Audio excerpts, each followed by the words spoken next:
I'm happy. How you Wow, I'm on the pod. I don't do too much. Hey, let me know when you get that phone.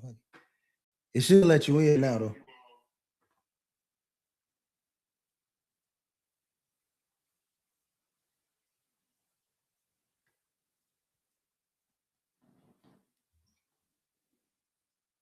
Or even the one you was trying to click in, it should let you in now.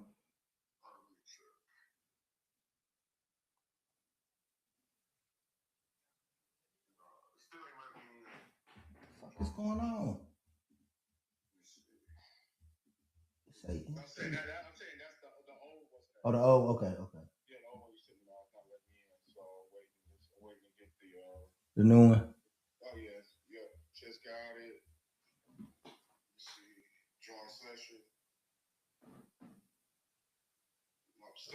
Oh man, how the fuck is?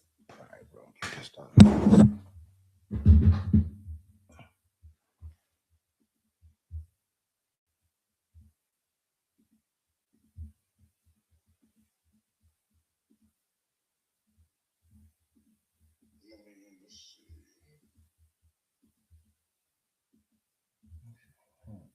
Now I'm saying two people in here, so I see.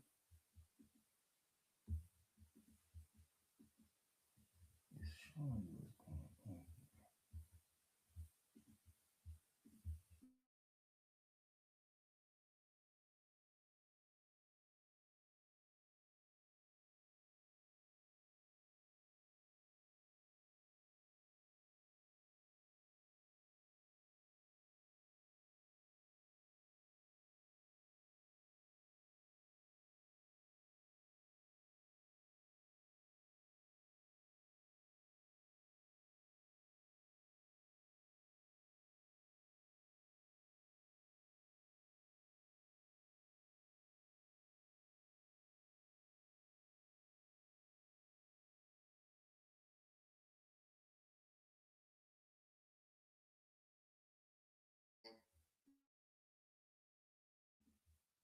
Mic check.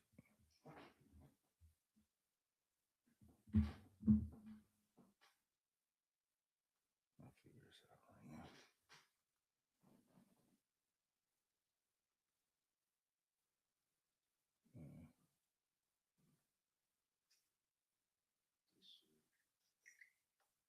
Are you use your phone? You use your laptop, right? Oh, you might have to hang up. Yeah, yeah.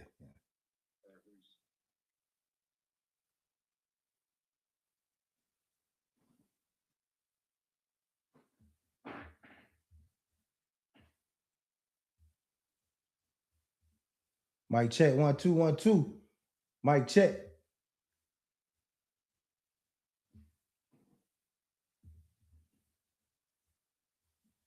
Yeah.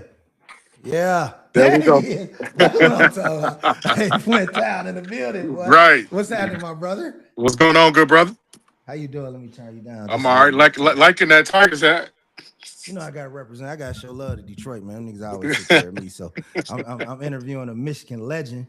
You know, I want to make sure I got you right, brother. You know what I'm Mhm. saying? How things going Mhm. for you? Things going good, man. No complaints here. Name things going good. So J Mac, man, this is the wonderful John McKinney, a good friend of mine. I had this great bio laid out, and he was like, "Nigga, I'm from Flint, man. Relax, bro." You know what I mean?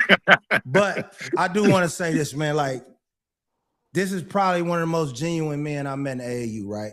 Let's not talk about his son's achievement yet. Right? I want to talk about the fabric of you, how real you are to a lot of people, a lot of things you do off the radar, calls you make, connections you make. That's why I appreciate you. That's why I'm honored to have you on. Of course, Trey is just the carrot on the cake, but as men, I really appreciate you as a fellow Midwesterner and a fellow 219er. You know what I mean? We're Yep. gonna get into that, but I just want to welcome you to the show, man. Tell you I'm honored to come in here and kick it with me for a minute, brother. Thank you, man. Thank you, man. I'm happy to be here, man. Really am. Really happy to be here. Yeah. How's things going in Indy? Things are great, man. I'm back in coaching. You know what I'm saying? I'm at the high school. I'm Mhm. training. So I'm working out a lot of kids. Is a lot of college kids I got in the gym. JJ back in the gym. He had a little health scare. So he Mhm. back in the gym. We thought maybe he might have to have heart surgery. He had a thing going on for a couple of years. I kept private, so God delivered us Mhm. from that. You know what I'm saying? So right now, Mhm. I'm just working with him. I got like 4 or 5 college kids. A couple of my JUCOs got committed. I'm just in the gym grinding. I'm also doing some high school too. So I'm good to be back in the mix. Oh man, that's a good thing, man. Strong black men like you are needed. So I want to ask you, J Mac, right? And we got into it last night, but where does the McKinney legacy start in your eyes? Good question. For me, the legacy starts with my pops. Mm-hmm. He John Sr. So I mean, I think as a strong black father, he taught me how to basically figure it out and provide for your family and protect your family at all costs. Which inevitably went to me, and now I'm teaching those same things to my 19-year-old son. Mm-hmm. So for me, that legacy starts with watching me as a child, watching my father's endless work ethic, I would say, and the Yeah. fact of where I grew up, everybody had their black mom and their black dad in the house. Mm-hmm. That's all we knew in our neighborhood was black excellence. Two working parents with two good jobs, 2, 3 cars in the driveway, needs and wants being taken care of. But then you go to all your friends' house and you see the same thing. Yeah. But then Yeah. it's like once you leave your neighborhood and you go to like the inner city, it's like no one had their pops. So then it's like you kind of realize how privileged you were. Yeah. Yeah. No, that's real. That's real. So who came up? Who came up from down south? Was it Pops or Grandpa? Um, my dad came to Flint at 14. My dad come from a family of 12. He was the oldest son, but he was number 7. It was 6 girls before him. So one of his Oh sisters got wow. hired. One of his sisters that was like 7 years older got hired at GM, got married, and she sent for him because he could hoop. He was talented. So he Mm. came to Flint as a 14-year-old ninth grader, never drinking from the same fountain as a white person, never went to school with white people until he came to Michigan. Because where he's from in Columbia, South Carolina, black people had their own water fountains and their own bathrooms, and so did white people. Mm. Wow. So for him, it was a culture shock, you know. And my mom, she started in Mississippi. She went to Mississippi at 2. She was born in LA, but Mm-hmm. then my grandfather was educated, so they ended up moving down to Mississippi because they had acres. They had like 30 acres or whatever, had a slaughterhouse, all that. Mm-hmm. And he was a carpenter and teacher by trade. So one of his brothers moved to Chicago and told him, "Hey, you probably want to come up here. You probably can get a real good job, white collar type job in the steel mills."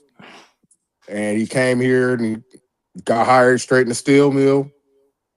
And my mom also come from 12. She's 10 to 12, and Mm-hmm. she went, like I said, she went there, and then her and her best friends went to I want to say Field Elementary, I want to say, and then from there went to Washington. Mm. Oh, East Chicago, 219 in the building. Yep. East Chicago was my second home growing up. Yeah, EC, y'all got y'all one, baby. Yep. We got y'all one. Yeah, that's good, man. That's good. Yeah. So, Trey so played mom. his Trey played a game against Cathedral his senior year in Hammond. Oh wow, that's dope. So family was Yep. able to come out. Yep. Yeah, All my nah. mom's friends from high school and stuff like that all came out to show support. So when did as you growing up in Flint, right? When did the change happen? As far as like auto, do you remember? Because I know me being from Gary, I can specifically remember how vibrant it was before they closed all the plants and sent them to China. Because I was born in the 70s, I can remember.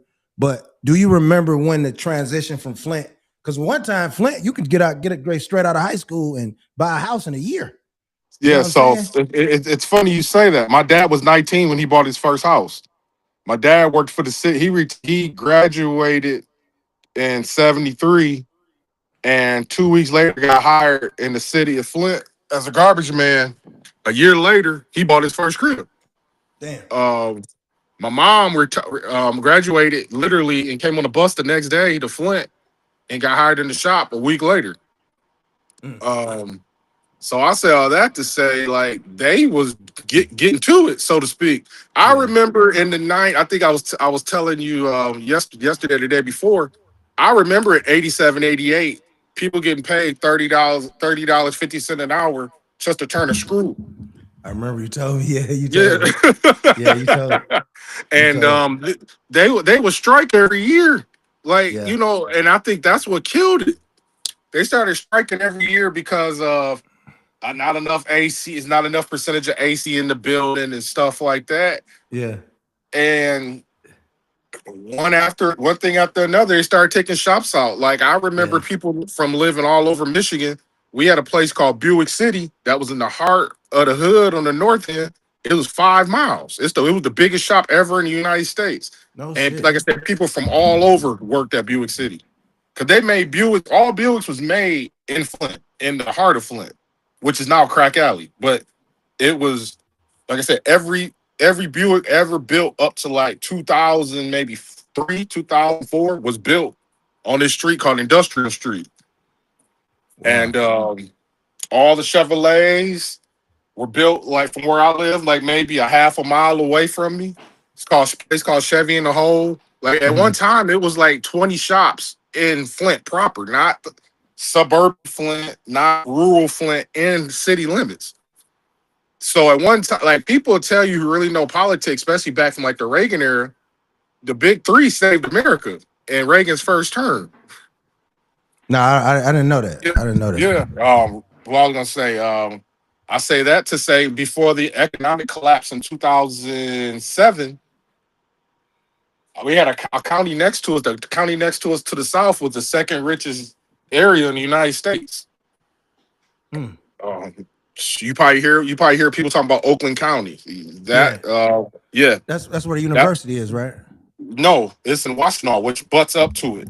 Okay. Okay. Okay. Yeah, it butts up to it. It's in a place called Washtenaw County, which is right next to it. It's like Ann Arbor, Ypsilanti. That's where Eastern Michigan is at. Hmm. Ypsilanti is where Imani Base is from.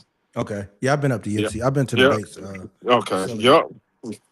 So Yep. so So Flint, so Flint kind of survived the 80s then, basically. Like they yep, kind yep. of made it through the 80s. Yeah, we And made kind it of through the 80s. We made okay. it through the 90s, and then they started moving people to like Atlanta, where they put plants. Bowling Green, Kentucky, where they built the Corvette now. Nashville, Tennessee. Mm. That's where they build some of like the electric vehicles. Dallas, Henderson, Nevada, and I'm missing one other place. But yeah, it started spread Jacksonville, Florida. Mm. Yep. They started spreading out to them places. Now a lot of them places have much weaker unions, and it allows the white collar workers to kind of bully the blue collar workers. But still Yeah. here in Flint, Pontiac, and Detroit, and Warren, that dog ain't hunting. Like it's kind of ran like old school mob mentality. Oh, no shit. Yep. Okay. Okay. So they still getting like the one thing I always knew from my dads and my uncles was like, you want to see a real union, you fuck with Detroit. I don't care if it's them Yep. Teamsters, them carpenters. Ain't nothing moving in Detroit unless them union niggas get a piece. Yep. Specifically East Side Detroiters. Yeah. Hey, I watch Four Brothers, nigga. Hey, but the unions was like they had black folks in a position that in like people from the South couldn't dream of coming up here making no $30. Niggas in the South was making $30 in a week. You know what I'm Right. saying? I mean, I ain't trying to be mean and shit, but you know what I'm saying? You coming up here at 68, 70, and your Yeah. check 1900. Yeah. Nigga, you can send down south 200 and they'll be happy. You know what I'm Right. saying? Hey, them Hispanics was coming here eating greasy. Hey,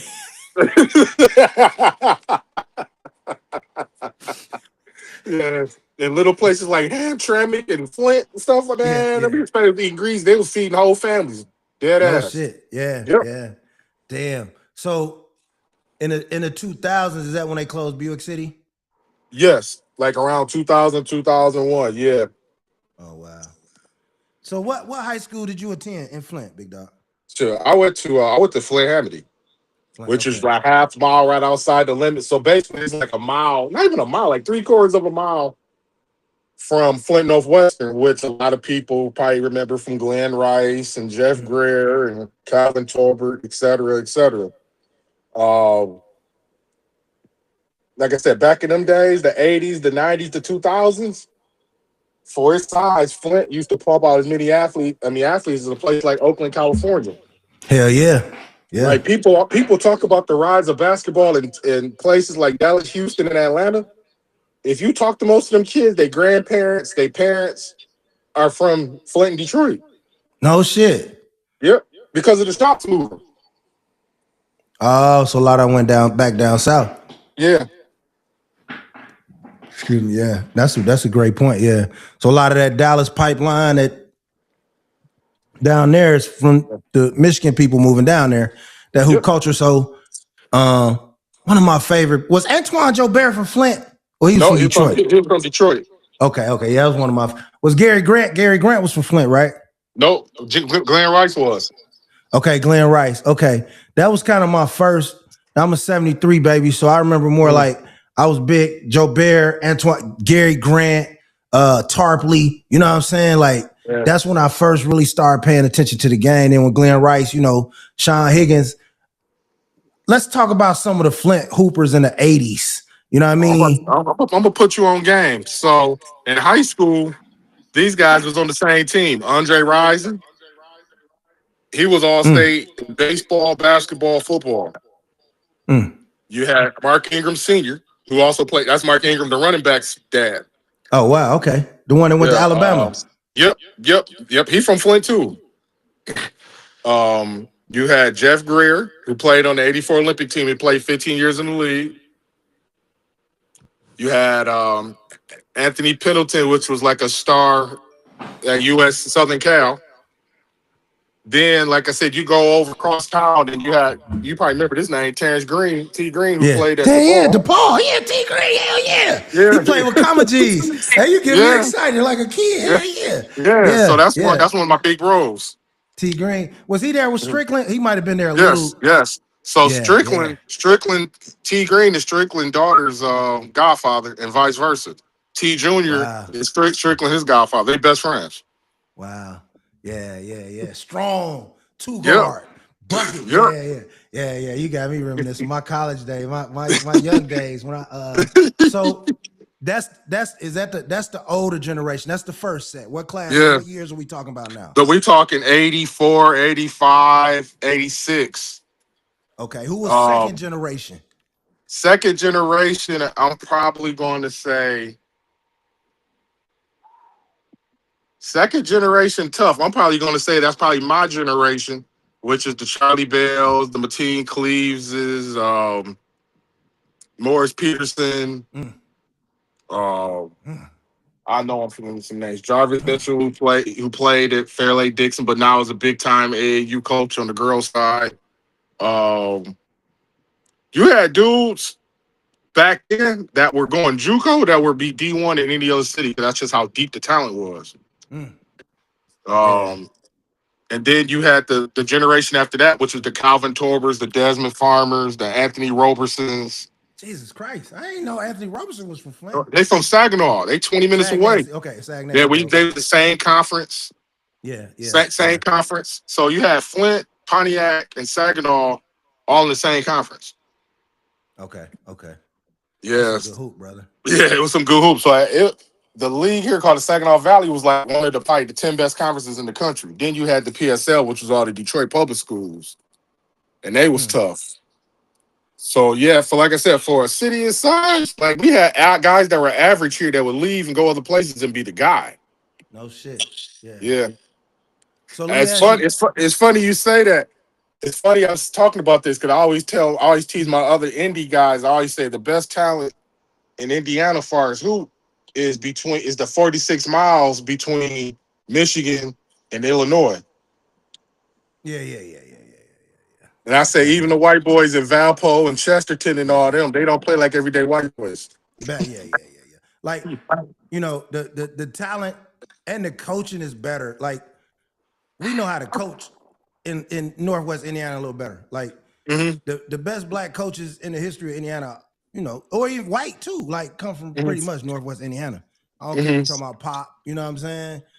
Like that's Northwest Indiana. And then the black coaches just been, I mean, I ain't trying to be funny. I know people gonna take it that way, but niggas just been more in charge than Gary. You know what I mean? Like, like you know what I mean? Like you just got niggas running shit like since the 50s. So like niggas ain't, we really are coaches. So that's generations of coaches legacy passing down. Like I learned from guys like Ron Heflin, Roosevelt, like he coached Big Dog. Like I'm watching, I study guys like that growing up. You know what I mean? Marvin Ray, like all the OG Gary coaches that I learned from, Doc, all those, I watched them. And that's how I got my shit. So I want to ask you, while we talking about coaches, give me a couple of guys who was known, like who was running those, like maybe high schools, or like who was the coach to say, okay, if you send your kid here and he got it, he'll be all right.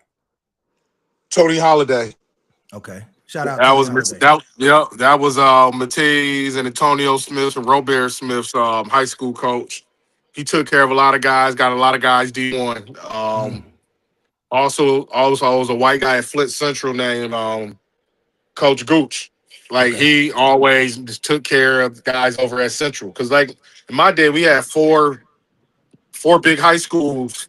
All you had some schools was 2,000, some was 1,500. And then we also had another one who coached a lot of NBA guys, Grover Curtin. That was Rising, Rice, Torbert, high school coach. He no longer amongst us, but he was a guy who always looked out, and he was always in the building. So who are some of the coaches that carried that legacy? I would probably say this: as far as carrying the legacy, a lot of the players have always came and gave back to the next generation. That's dope. Like it's nothing to see a guy like Calvin Torbert putting his arm around my son and telling him the things that he went through, the do's and the don'ts and the things to look out for.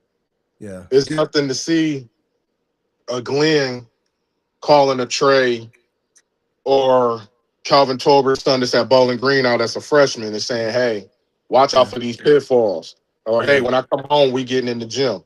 Yeah. Like, it's always that. It's nothing for a Morris Peterson to say, hey, John, let's go to dinner. You bring your son with you, and I want to talk to you about my 15 years in the NBA and the pitfalls that I made and the mistakes that I made that you got to avoid. Yeah. So that's always, it's nothing to see Miles Bridges have a camp and say, hey, you know what, Trey, I'm naming my MVP after you because it's your time. That's hard. A nigga in Indiana wouldn't do that shit if you put his wisdom too.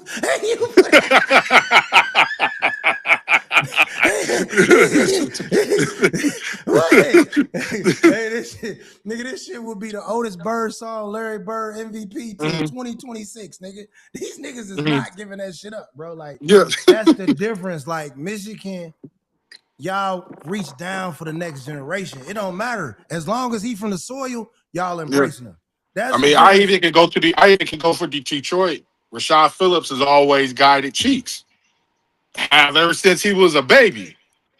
He always made sure he was good. He always took care of him. His daddy and him and his dad go back, saying a lot. Yeah. So that's what I'm saying. Like around here, it's always the next generation is always looking out. The previous generation is always looking out for the next generation. Yeah. And see, like, a lot of niggas ain't gonna understand that, but like, that's how, like, Northwest Indiana is more Michigan and Illinois than it is Indiana. Like, a dude from Gary is gonna relate more to somebody from Detroit or Chicago than he will from somebody else from the West of Indiana, because we just gonna see each other. We gonna see the game the same. Damn. Yeah.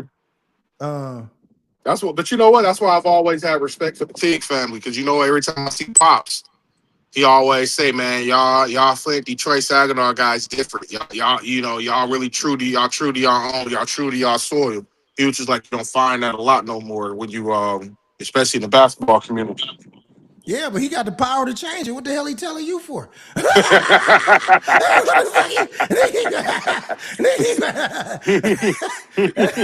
That's like me robbing banks. Like, hey, Pastor, bro, you sure doing good in this church.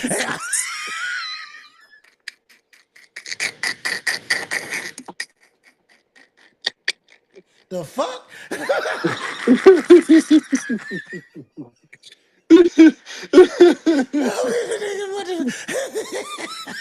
love the way you niggas stick together. Let me go ahead and get on some bullshit. What the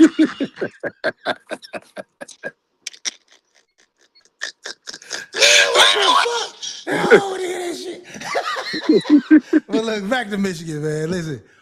Shout out Yoda. I don't want to bypass Yoda. Rashad Phillips, Yoda is my nigga, bro. That nigga been trying, that nigga been fucking with me, bro, just on some cool shit for about 3 years. They ain't even have to.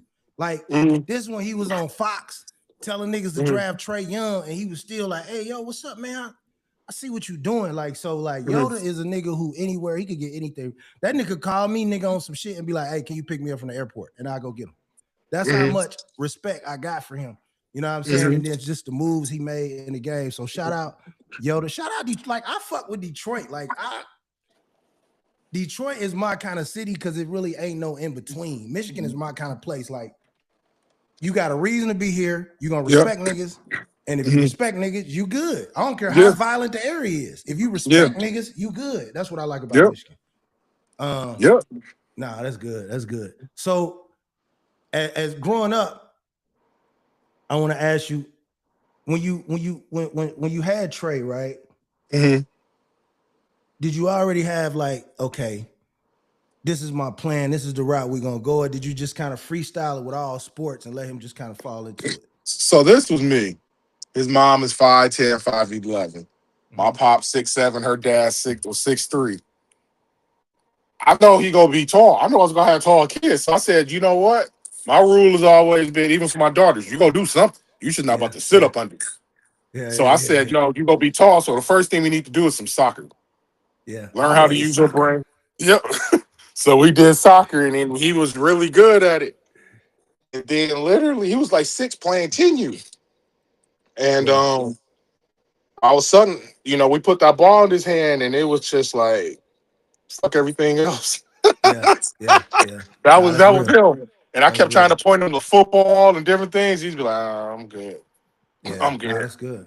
I never had to tell him one time ever, hey, you need to get in the gym, ever. I hear parents all the time like, John, what's the secret sauce for my kid getting good? I said, they got to want it for themselves. You can't live through them. Yeah, they got to want it. If they don't want it, you got to back off until they want it. Maybe they never want it.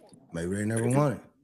And like, they can't have the heart you want them to have. Yeah. Like, even if you making them want it and they don't want it because of you, when they get on the court and I look in their eyes and I can see, oh, this nigga don't want to be out here. He ain't guard no yard. You know what I'm saying? Like, you can't make a motherfucker beat, like, and you just gotta let the process play out. You know what I'm saying? But soccer is always my go-to. I'm glad you gave up the jewels. I don't mind. But yeah, like soccer. I always tell my friends, I don't care what you're gonna do with your kid. I don't care if you're gonna be a pianist. Put him in soccer for 2 years till the Mexicans take over. You know what I mean? Let them play for like 3 to 7. You know what I mean? And then that way, that's why JJ feet have always been outstanding, because of soccer. Like, you just I tell people they look at me sideways. I said he was 7 years old, had a size 8 men's shoe. They like, but he always was coordinated. What'd you do? I said he played soccer and then he jumped rope. Soccer feet, baby. Soccer feet. Yep. I looked at Trey feet. I think I seen you. He might have been a freshman, and we chopped it up. I think it was one of them Westfield field houses. We chopped it up, and I watched his feet in, and I was like, yeah, he got feet, man. He gonna be good. Like, the first thing I look at is a player's feet and his eyes. Because if you got heavy feet, nigga, I don't care how good you is, bro. We putting you on the turnstile. You know what I'm saying? Like, so I saw his feet. Like, people, and this is how people don't know who. People might say, okay, well, he got to hit the weight room. Man, listen, I know niggas skinnier than olive oil, but if they feet bad, it don't matter. Like, nigga, the school is gonna get him right. If he putting it in a bucket and his feet is good, that's a bucket, bro. You know what I'm saying? I always tell people this: two sports translate to everything. Soccer and track. I agree.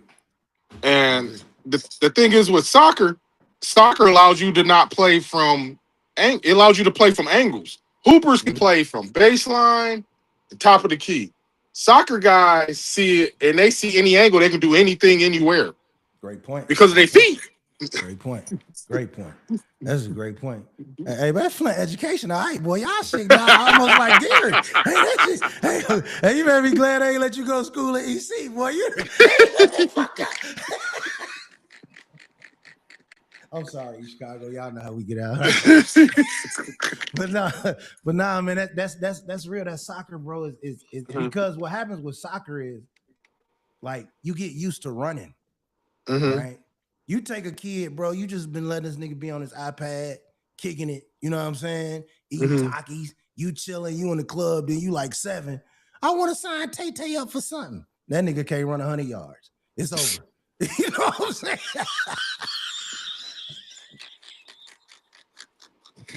I'll be talking about that. When moms come to me talking to me about their kids, I say, are you gonna let them play or are you gonna be sitting there whining? You gonna let him go through the you gonna let a man be hard on him? Yeah. Mm-hmm. I said, because Like you I ain't, always, this ain't the place. yeah. Cause I tell people like, listen, like if you want to play for me, either you gonna be good or you gonna quit.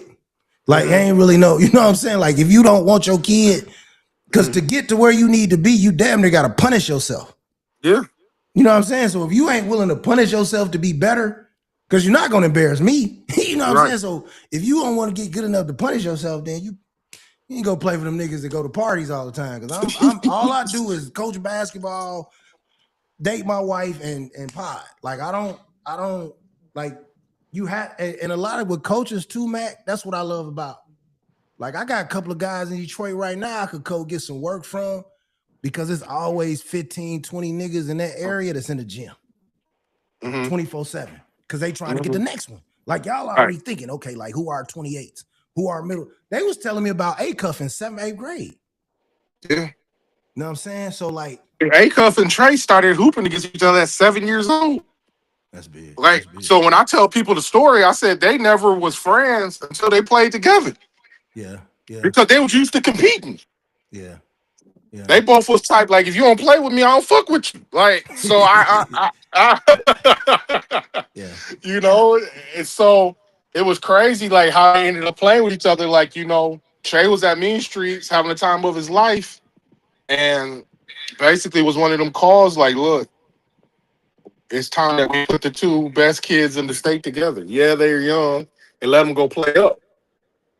I told Trey, I said, look, I love going to Chicago. That's my favorite city in America. But to come home and be a hero, I said, dude, you'll look back 10 years from now, they still gonna be talking about you.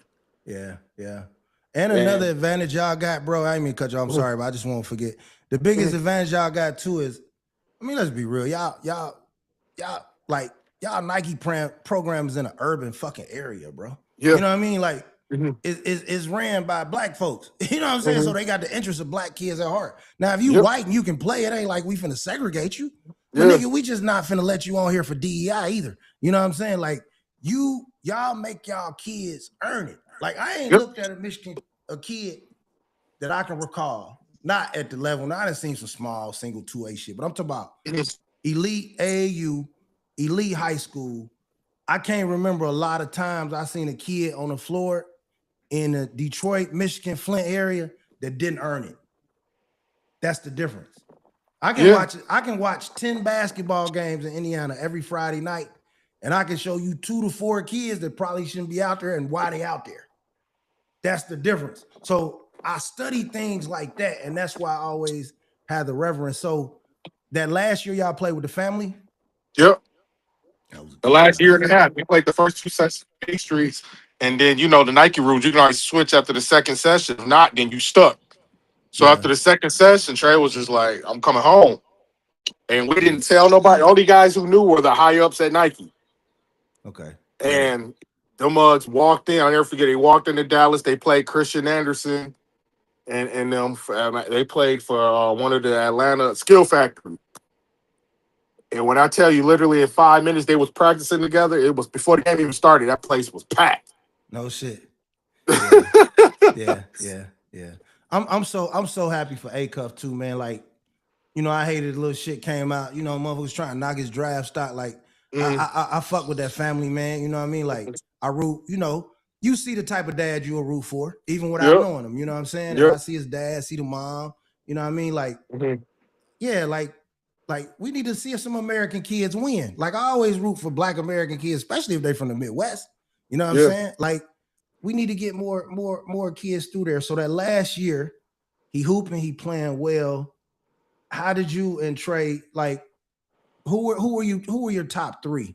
Narrowing it down when it came to And colleges. you talking about far as for picking for schools? Yeah, for picking for schools Oh, for oh yeah. recruits. So it was Southern Cal because was recruiting Trey from 8th grade. Okay.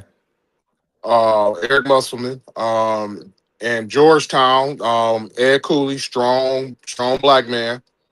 And then his associate coach was from Lansing. That's where Michigan State is at. So that's like 45 minutes from me.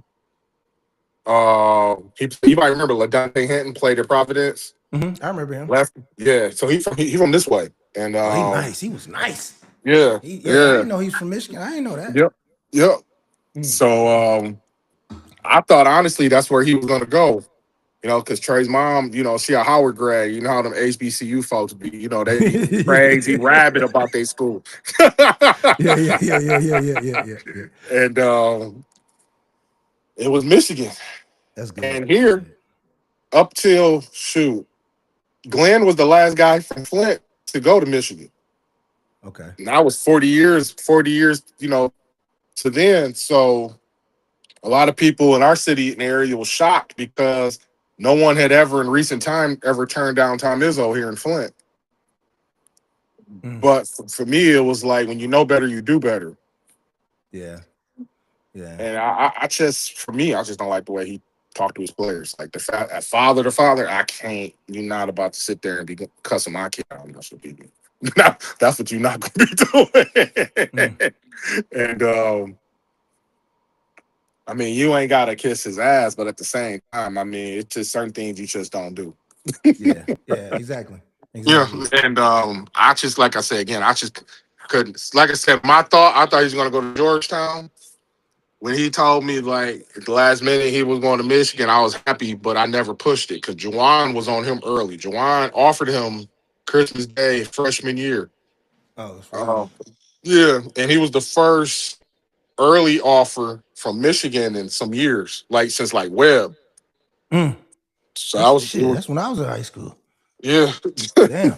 Yeah. So because they always offer guys late junior year going into senior year. Yeah. Beeline was always a stickler for that. So Juwan was just like, I want to change it and I want to offer somebody in state. So from there, that was a big moment for both families. All the grandparents were happy and emotional.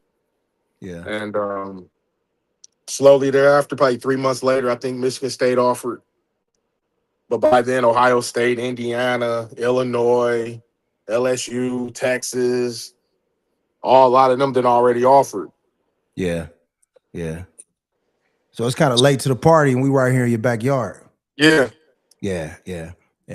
Now, if they would have gave you that first I mean, you still told me your reasons. You don't have to rehash that. But if they would have gave you maybe the first or the second, like offer 1B, would that He was the even have third. changed? He was the third. He was the third offer in that class from the university, but he was the first by Izzo personally.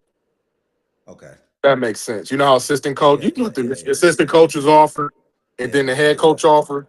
So he was the first one that Izzo offered in that class, but the third one in general. Yeah. Well, for me, it was like this. It wasn't my decision. I told them initially, look, I'm not a fan of y'all university, but it's not me playing, it's my son playing. So I'm willing to put my personal grievances to the side because I want my son to make the best decision for him. And I allowed him, like I said, go through the process. And then near the end, I just started saying, hey, you can do what you want, but I'm not a fan of it. But at the end of the day, it's your decision. Yeah. And he kind of ruled him out kind of quickly anyway. Yeah, well, he ruled him out. No, they made it to like the final four. Okay. Yeah. But I just see his game more free flowing, that pace of Michigan, you know what I mean, allows him to get loose as a friend. And before I'm gonna transition to the college, but I want to ask you, this is important. Can you, and we ain't gonna say nobody negative, it's still college kids, but can you talk about maybe a few of the good guys that you ran into on the recruiting trail, some assistants, so that way they can kind of get some love, you know what I mean? Like, oh yeah, of course. Good guys. B. Walsh. He used to be at Indiana. Now he at Ohio State. Brian What's his name? Walsh. Brian Walsh. Brian Walsh. Brian Yep. Walsh. Okay. Shout Yep. out Brian Walsh. Yep. John Diebler, which is now the Ohio State coach. He was the assistant when Trey's recruitment started. But Okay. then Trey's junior year, he took the head coaching job, and then the head coach from there went to DePaul. Okay. Yep. So John Diebler was a good one. TK Thomas Kelly at Michigan State was a cool one. Dante Hinton at Georgetown, forever my guy. Um, Will Conroy at Southern Cal. Mm-hmm. Big up, Conroy. His son, ESPN 25 as a freshman, doing big things. Mm-hmm. There's like I said, there's some others that I still stay in contact with.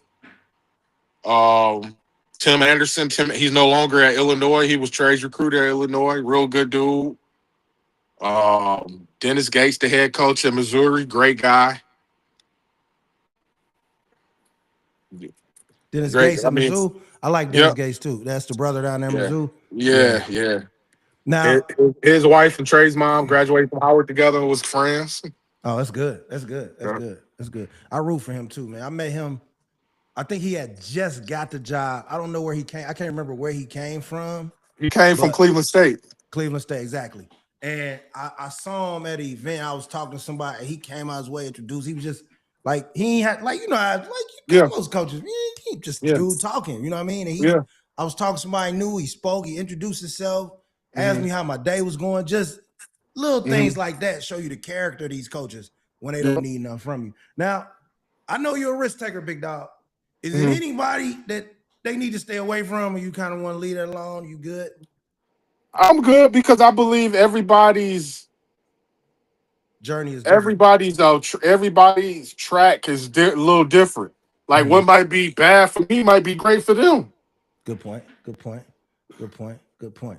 Now you get to Michigan, you commit to Dusty. That's Dusty May, right? Yep. You commit to Dusty. What sold Trey on Dusty? Trey loved Dusty. He loved Dusty. Yeah. Yeah, he loved him. Even though he played for him for a year, he loved Dusty. Yeah, that's good. Was it a shock that he left? Well, you kind of already knew, but no, it was a shock. It was a shock. Okay. I found out on first take. No shit. Yeah. Wow. I had to call my kid and tell him it happened. No shit. So he didn't know yet when you saw it? Trey didn't know? 15 minutes before it was announced, him and Trey was lifting together. So Trey literally didn't have his phone for like an hour while he was going through his daily weightlifting session with the S&C court, director. And like 10:35, he said he goes to his phone. He missed like 30 calls and had like 60 text messages. And then literally, because before that, he texted me. He was like, "Yeah, we got an announcement. We supposed to meet with the coaches at 11:30." And like I said, at that point, that was when it was leaked that Dusty was taking the math job. He wasn't mad. He was just more so like shocked and perplexed. Like, whoa, like it kind of just like hit him out of nowhere. Yeah. But as he as he is, I raised my son to be logical and being able to deal with plan B's, plan C's, and plan D's, because plan A rarely ever goes right. Right. For real shit. So it's all right. I'm sorry. I didn't interrupt you. Sorry. It just don't. I talk to my daughters. You got to be able to think on your feet. Yeah. So he was kind of perplexed, but when they announced a couple hours later that Mike Boynton, which was his recruiter, was getting the job, he was cool. He was just like, okay. Yeah. 1 month, you don't stop no show. Right. No, that's good. That's good. What you think about the trajectory of the two guys from Michigan that got to the league? Yaxel and what's the other one that went to Dallas? Marez. Yeah, well, Marez been my guy since he was like in 9th grade. Great family, great kid. He gonna do well because he has a 2000s skill set, kind of like an Amari Stoudemire. And I believe you put that in today's NBA, it allows a guy to kill because they aren't used to dealing with those kind of physical specimen type guys. They aren't high on skill, but they got so much hustle and they athletic as hell and they strong as ox. They can move. There's not a lot of them guys left anymore. Where in the generation we grew up watching, it was full of them. Yeah. You had a Otis Thorpe McDice. type niggas. You had McDice. You had Yeah, Ben Wallace. You yeah, had every team had a Blake Griffin type that could just move. Amari Stoudemire guys that could just get it, take one dribble and dunk on three people. Kenyon Martin. yeah, yeah. Even guys who were underrated, like some of my like a Brian Grant in Portland would Yes, dominate yes, today. Just big, yes, physical, strong. You know what yeah, I'm saying? Like, yeah, they don't make the Otis Thorpe type Kevin Willis niggas no more. yeah, yep. Kevin Willis walk around here 7 feet with a size 10 shoe, looking That nigga said, I got little arms. I'm finna curl right every day of my life. with them Dusty Rose elbow pads. And they was long as shit. Right.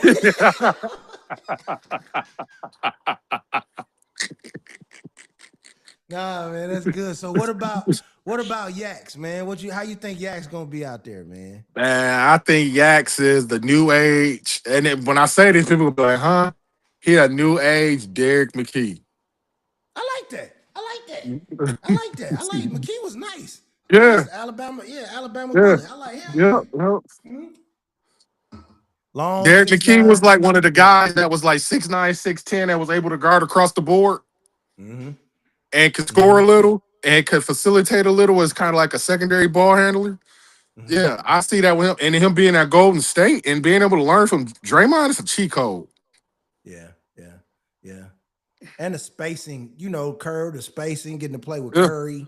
Yeah, yeah. yeah, I think Yaks is, and I think a lot of people need to calm down. Him and Draymond, that's just Michigan business, man. They're gonna yeah. be all right, That's man. Michigan business, and they trolling Yeah, each other. I they know both trolling. dudes, and they trolling just to get people talking and laughing Exactly. about why people mad. Yeah, man. You think I'm telling these? I'm like, man, Draymond, that's his little brother. Like, Yeah, he ain't. They don't understand. Now, I'm looking forward to it. I think it's gonna be good. So upcoming this year, how hmm does obviously congratulations on the national championship, but thank you, how thank does you. how does Trey's role change this year coming back with that experience as a freshman? Oh, I think the role changes because I believe now is for the most part it's his team. He took a he took a back seat a little bit initially to the upperclassmen, but I think now, it's his time. Hmm. I think Yeah, people only seen a sliver of what he can do last year because he played his role. I think now people about to see why NBA people like him so much, why people think he could possibly be Big Ten Player of the Year. yeah, yeah.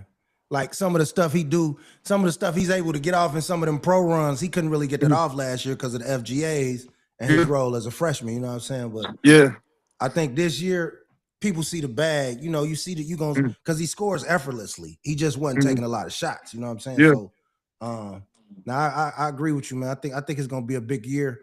Who is he competing with for conference player of the year in the Big Ten? Jeremy Fears at State. Okay. Okay. Just them two So I, basically I, I, be- compete. I, be- I believe it'll be between them two and possibly the shooter from Nebraska, Sanderford, I think his name is Look it up. Yeah. So probably them number three. 21. Yep.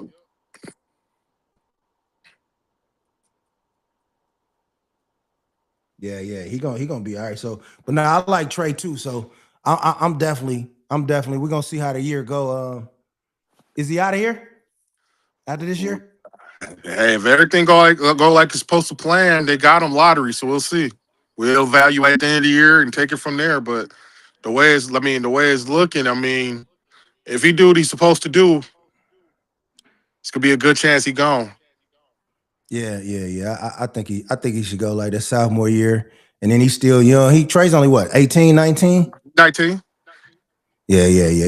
He get right in there. He get right. And it's gonna be a good lottery year. So all the Yeah. good organizations gonna be in the lottery. So it's a great lottery year. You know what I'm saying? Yeah, I'm So curious to nah, see. I'm that's curious to see how the lottery gonna look now that they're clamping down on all the cheating. on the tanking. Yeah. Yeah, we're taking. Yeah, Yeah, because they basically changed your odds from getting you can't just tank your way into getting like more odds or something, right? How did they change that rule? yeah. That's how they changed it. I believe honestly. I think everybody should have the same number of balls, and that all the eyes should be able to see it, so we don't be thinking that they BS. Yeah, the old Patrick Ewing shit. Yeah, Yeah. cold envelope shit. Yeah. Yeah, when Wemby goes to San Antonio because of Tim Duncan being a Yeah. foreign kid, that people want, people forget he was from the Virgin Islands. He went there, had a great career.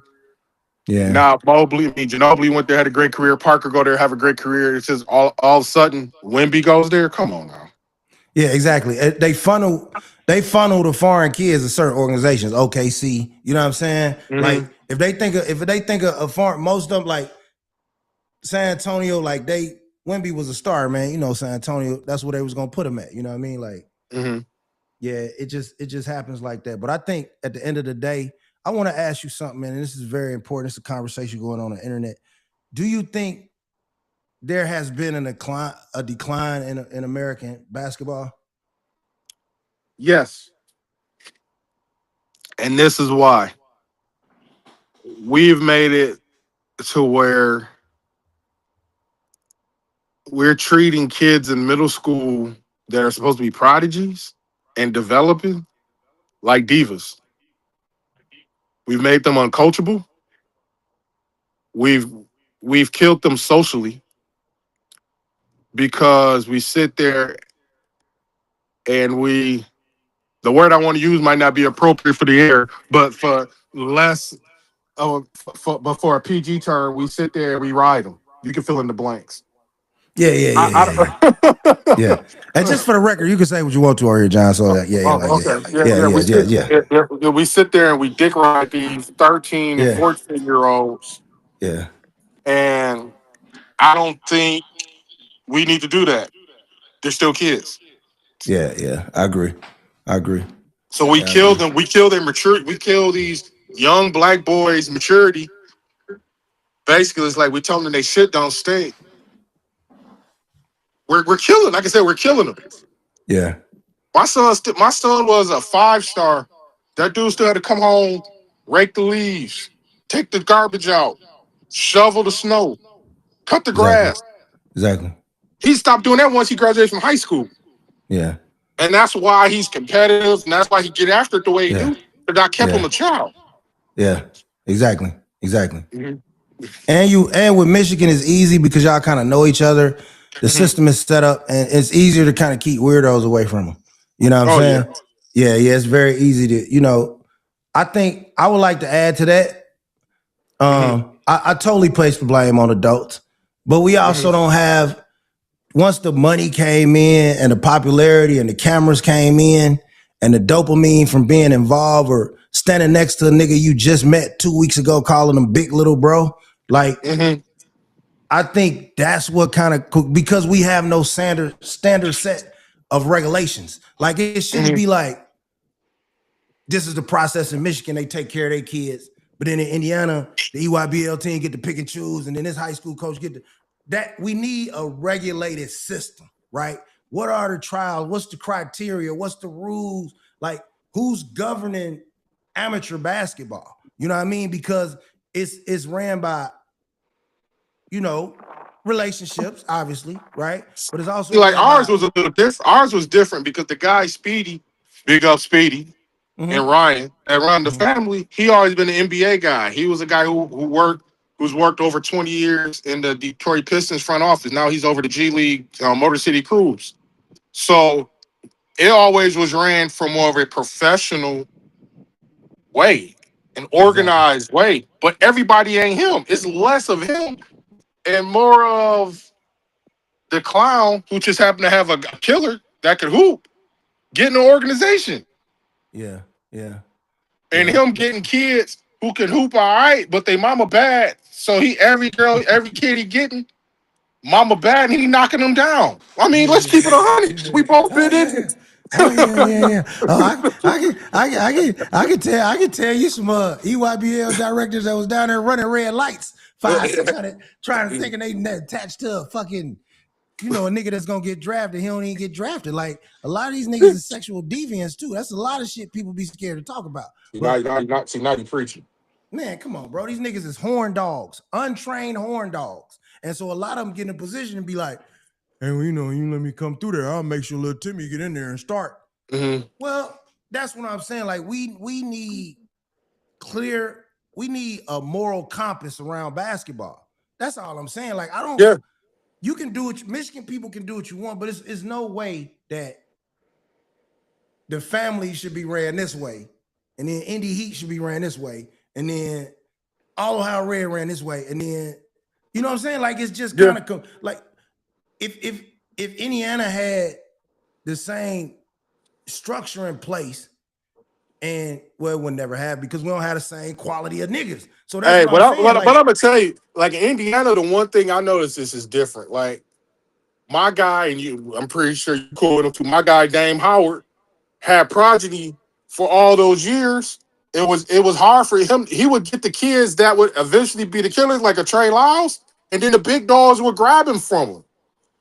It used to be we was in a day where if a guy grew and developed to be a killer, he stayed on that team, and they just played everybody else. But now all the yeah. guys is team hopping. Well, and that's the problem in Indy, right? Like so, like with me, right? If they can't control me, right? So I had a team 8th grade, right? Never walk alone. Mm-hmm. My entire and that's why they started really hating me. I had an entire roster. Everybody was 6 foot tall. Like in Mm-hmm. Indiana, that's never happened. You know what I mean? Like Mm-hmm. my son was already 6 foot. He out on the ball, so where I need a nigga, you know what I'm saying? Like we was Mm-hmm. really doing it. And so instead of like stopping me, then they would just like I would take players that was on the C or D team of a circuit team, and they would get to me, and then they would start doing 360s and shit and hitting 25 points. And then the circuit team was sweet talking back and then put them right back on the C team. But Oh now you wow. stuck. And so now you pulling the rug off me. I ain't got enough ammo to go independent because you keep taking my players. That's what they do in Indiana. Or like me, I can coach good, man. Like it's probably only 4 or 5 niggas in here that can coach better than me. Like Drew Fountain, Mm-hmm. it ain't a lot. Like I can have a couple of fingers left. You know what I'm saying? Like, Mm-hmm. so they had to pull, or they'll just kind of like get in the, oh, why you want to mess with him? And he from Gary. And we got to be honest too, like a lot of people hate niggas from Gary when we doing positive. You know what I mean? Because, you know, these teachers then told them we thugs and we criminals. And you see me coming down here, I'm coaching basketball, I'm married, I'm winning. You can't let me be good because I make a lot of people irrelevant. You know what I'm saying? So what I had to learn now in Indiana after my first trial is just like, all right, man, I ain't no powder. I ain't no quitter. You know, I tell you some stories about my family. We ain't gonna quit. I'm just gonna make the relationships that I make this time, and I'm gonna be able to help the kids who, you know, the parents and shit who need me. You know what I mean? Getting Yep. mad, getting emotional about things takes away your strategic advantage. You know what I mean? Preach. Yeah. So that's why I play crazy on Facebook. I be at home scheming like a mother. Yeah, it's funny. It's funny you segued into that. I think a lot of guys revere you with the OG. I don't think sometimes you hear your crowd talking to you, but nonetheless, that's a good thing. I just don't think you really realize how revered and respected your opinions and that your words are. You know, I want to ask you, J Mac, you because you Mm-hmm. and this, I'm glad because I was going to get out of here and forgot about that. Basically, for those who don't Mm-hmm. know, who don't follow me, I said the black community got to stop supporting male bums. I caught a lot of flack, right? But I was Mm-hmm. just saying it from the perspective of no man wants his, God forbid, child or cousin or niece or aunt to marry a bum, right? To Right. even be involved with a bum. Like when I was a kid, I remember my daddy taking me home, nigga, nice fun day, maybe hunting trip. I'm eating ice cream, and it was 4 dudes standing by a tree drinking out a brown paper bag. I never forget, nigga had on the do-rag. That nigga said, look here. He put his hand on my shoulder. He Mississippi, Memphis nigga, big old hands, Mm-hmm. like Kawhi Leonard. Nigga say, hey, if I ever see you out drinking in the daytime and you ain't got nothing to do, I'm gonna kill you because you worthless. And I was like, Mm-hmm. damn, nigga, I gotta die because I want something to drink. And he was like, nah, I'm not saying you can't drink and have a good time, but Mm-hmm. what kind of life do you got if you drinking out a bottle at 11 o'clock outside? And I'm like, Yeah. damn. So I always been a carry myself type of way type of man. But Mm-hmm. you made a great point. Mm-hmm. We had fathers. A lot of Yeah. these men don't have fathers. So elaborate on what you told me about the lack of the So male presence in the home. yeah, I believe a lot of times, and I mean, if I catch flack, I catch flack, but I'm saying this in love, and I'm saying this from uh, a man who has 3 sisters, a man that has 2 daughters, has been married 20 years. I'm speaking from that perspective. And maybe some people want to say I'm naive and I'm arrogant about it, but I'm going to say this to the cows come home. A lot of our boys, they can take instruction from a woman. They can take getting yelled at from a woman. But when they don't have a consistent man in their life, and a man talks to them, whether it be a coach or a principal or a teacher, in a way that's honest, in a way that's straightforward, the trauma of having the lack of a strong man tends to always come out, unfortunately. And I'm No, not that's one to real. say it's women's fault, it's men's fault. I just think we in general as black people got to do better. The 60s came in and they wiped out the black family all over welfare, getting food stamps. And it's like we haven't gotten better. We look at it every race. We got to think about it. Every civil rights every civil right that we have in this country is off the back of black folks. It ain't off the back of brown people. It's us. And sometimes we forget how powerful we are as black men and black women. The I say that to say black men got to swallow the pill of pride that our women are the most educated block of people in America. Speaking about our sisters, black women, you know, when they say so, I believe it's our job as black men to let them know, no matter if they make 50,000, 500,000, or 150,000, that you're protected, that you're safe, and that you're respected. Yeah, I believe the I moment agree. we as black men do that, the shields come down. And then you keep Mm. adding more and more women like my 2 daughters that have grown up with nothing but strong men around them. It allows them to be comfortable because now you have women like them coming into college and real life, and their expectations of men are higher than other women because they've never seen niggas be on bullshit. Hmm. Yeah, yeah. So do you Yeah. think not having a father in a lot of young black men, or if they didn't play sports, it disrupts the emotional regulation? Yes, because no matter if a girl grows up with a single dad, she's gonna grow up harder and less emotional. If a boy grows up with his mom and no dad, he's gonna reenact how his mom acts because that's what he sees. Mm-hmm. Mm-hmm. So now we Yeah. have a whole bunch of sassy, emasculated boys by no fault of their own. But and we as you and me, the guys that are now considered the OGs, have to go clean up some other niggas' mess. Exactly. And I'm Exactly. fine with doing it if it keeps you out of jail and keep you out of prison and everything else. But we starting behind the 8 ball. Our women got to realize we're better together.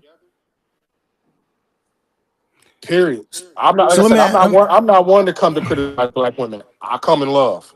I do too, man. I love black women. I think Mhm. that when you have a strong mother and father, it's easier to date a black, like, because I can make a woman feel protected. I don't care if she make 5 million or $5. You know what I'm saying? Yeah. Because I know what it's like to be a man. I seen my daddy.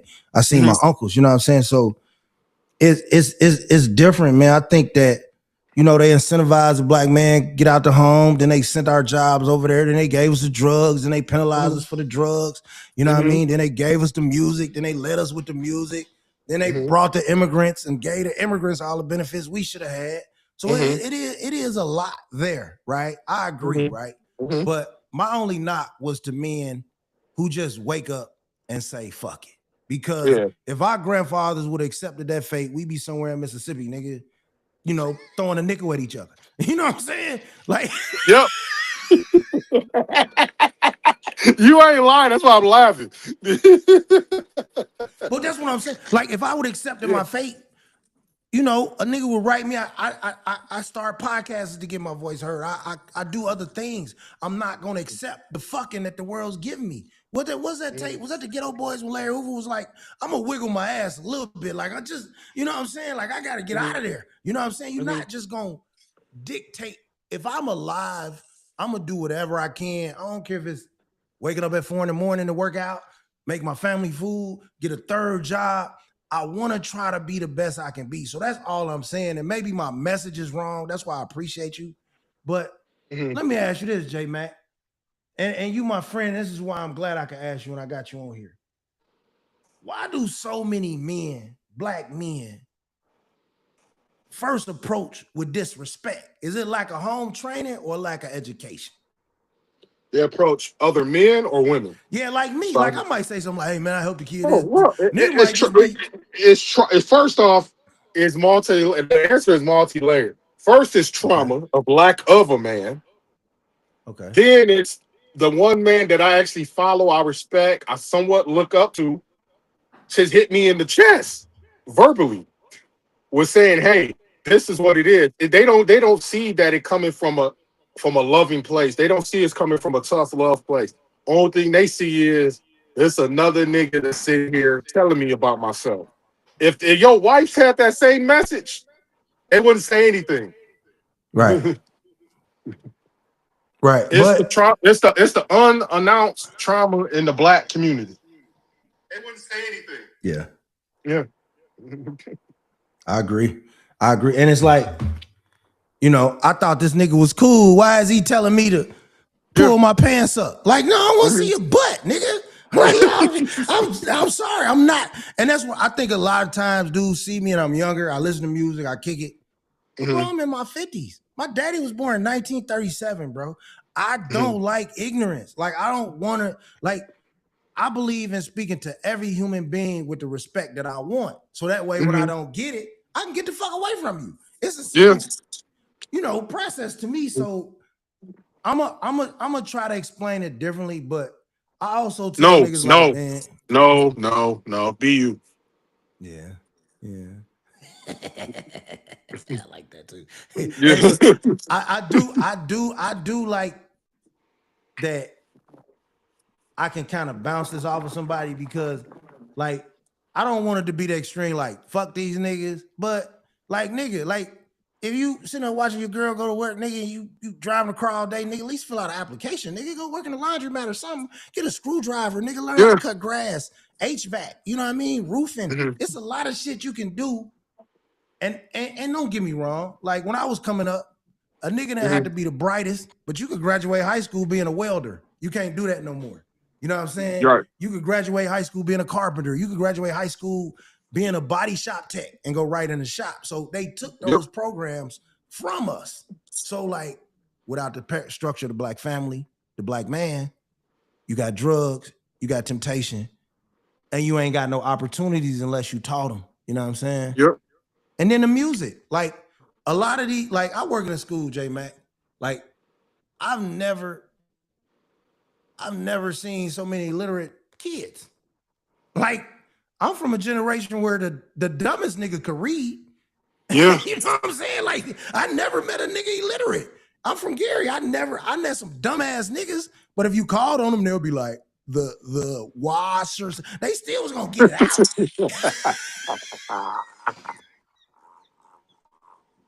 You teed up. Or they call on that person. They call on that person to read, and you trying to get eye contact with your boy because they up here like they over here buffering like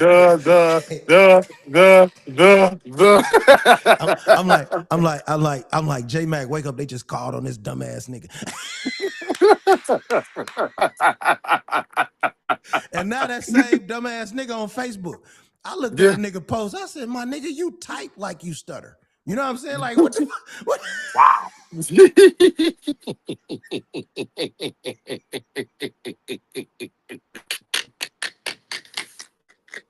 serious. Like, bro, at least Facebook put some filters on this bitch.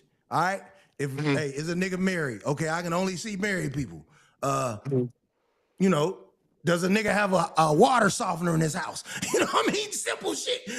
I need to know, does this man married? Does he love himself? Like, let me kind of choose my audience sometime on social media because I'm here to have fun. Like, I'm not here. As soon as a person say something to me crazy, J Mac, you out of here. Straight to Kembe Mutombo, nigga, triple double. You out of here. Because I don't got, like, my life good. You know what I mean? Like, I got a beautiful wife, family. I enjoy life. I don't want to be on here just, you know what I'm saying, arguing niggas, but I'm gonna give you the game. And if you don't like it, don't take it. It's been a pleasure, man. This is fun. I told you last night, bro. We're gonna probably do this every couple of weeks because Hey, that's cool with me. this is good. This is good, man.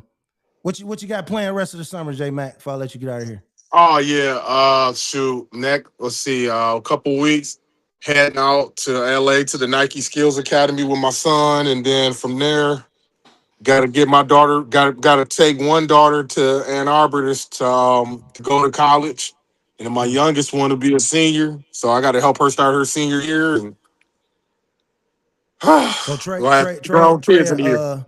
Trey and his sister is both there. Well, then she will They'll be. be there this year. Yeah, they'll be there. Yep, Okay. they both be sophomores, and then my youngest will be a senior in high school. So if I wanted to come to one Big Ten, one Michigan Big Ten home game and one Michigan away game, which one should it be? Anyone you want to come to for home and for the road, Indiana. Yeah, Indiana. Okay, Because that's right up the street for you. Indiana more than Purdue. I'm kind of really. I don't think we played. We played at Purdue last year.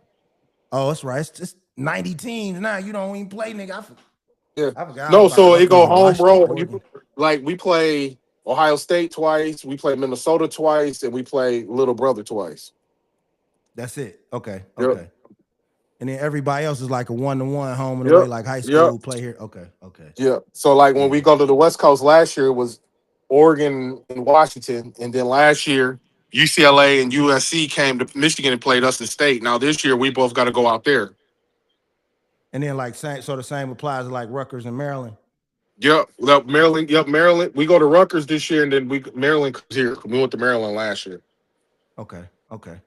Nah, this is good shit, J Mac, man. Let me get this to my people, get this chopped up, and I'm gonna get it to you, man. I appreciate you, family. No problem. Anytime. All right. All right. Peace. Yeah.